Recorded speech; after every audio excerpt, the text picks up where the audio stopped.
ஹாய்ங்க, எல்லாம் எப்படி இருக்கீங்க? நல்லா இருப்பீங்கன்னு நம்புகிறேன். இன்றைக்கி ஆட்டு சுத்து கொழுப்புன்னு சொல்லி கேள்விப்பட்டிருப்பீங்க. அது வயிற்று புண்ணுக்கு ரொம்ப நல்லது. அதுதான் பண்ணலான்னு சொல்லிட்டு எடுத்து கொடுத்துருந்தாங்க வீட்டில். அது ரொம்ப ஈஸியாக செய்கிறது தான். அதோட டேஸ்ட்டாகவும் இருக்கும்.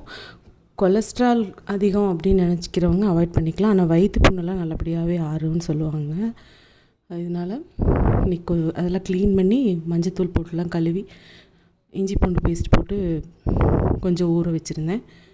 இப்போ தாளிக்கிறதுக்கு சோம்பு, சின்ன வெங்காயம் போட்டுக்கிட்டிங்கன்னா ரொம்ப நல்லாயிருக்கும். சின்ன வெங்காயம், ஒரே ஒரு பச்சை மிளகா கீரி போட்டுக்கிறோம். இது வயிற்று புண்ணு ஆற்றுறதுக்கு அப்படிங்கிறதுனால அதிகமாக காரம் சேர்த்த மாட்டோம்.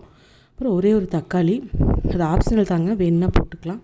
அப்புறம் அரை ஸ்பூன் மஞ்சத்தூள், அரை ஸ்பூன் கரம் மசாலா எல்லாமே கொஞ்சம் கொஞ்சம் போட்டுட்டு நல்லா அது வதங்கணும்.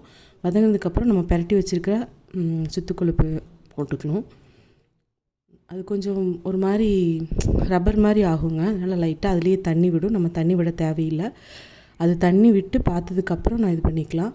நான் மறுபடியும் கொஞ்சம் ஊற வச்ச இஞ்சி பூண்டு இல்லாமல் திரும்ப கொஞ்சம் ஒரு அரை ஸ்பூன் இஞ்சி பூண்டு போட்டிருக்கேன். இன்றைக்கி வெறும் சாப்பாடு, ரசம், இந்த சுத்துக்கொழுப்பு தான். இப்போ ரசம் பண்ணி வச்சிட்டேன். இப்போ இது பார்த்திங்கன்னா அதில் இருக்கிற தண்ணியிலே தான் நான் தண்ணி இந்த கொஞ்சமாக ஒரு அரை டம்ளர் மாதிரி தான் விட்டுருந்துருப்பேன். நல்லாவே இதாக இருக்கும். இந்த ஸ்டேஜில் நல்லா அப்படி நம்ம எண்ணெயும் அதிகமாக விட வேண்டியதில்லை. அதுலேயே எண்ணெய் ஊறி வரும், உங்களுக்கே தெரியும். நான் விட்டதே ரொம்ப கம்மியாக, ஒரு ஸ்பூன் மாதிரி தான் நல்லெண்ணெய் தான் விட்டுருந்தேன். இதில் நல்லா இதாக வரும். இப்போ நான் மல்லித்தலை தூவி இந்த ஸ்டேஜில் ஆஃப் பண்ணிக்கலாம். இது ரொம்ப உடம்புக்கு நல்லதுங்க. கடைசியாக பெப்பர் தூளும் போட்டுட்டு இந்த டிஷ்ஷை முடிச்சிக்கலாம். இது ரொம்ப நல்லாயிருக்கும். வெறும் சுடு சாப்பாட்டில் பிசைஞ்சு சாப்பிட்டிங்கனாலும் நல்லாயிருக்கும். அதே மாதிரி வயிற்று புண்ணுக்கு ரொம்ப நல்லது. என்னோடய வீடியோ பிடிச்சிருந்தால் லைக் பண்ணுங்கள், ஷேர் பண்ணுங்கள், கமெண்ட் பண்ணுங்கள், சப்ஸ்கிரைப் பண்ண மறக்காதீங்க. தேங்க்யூ.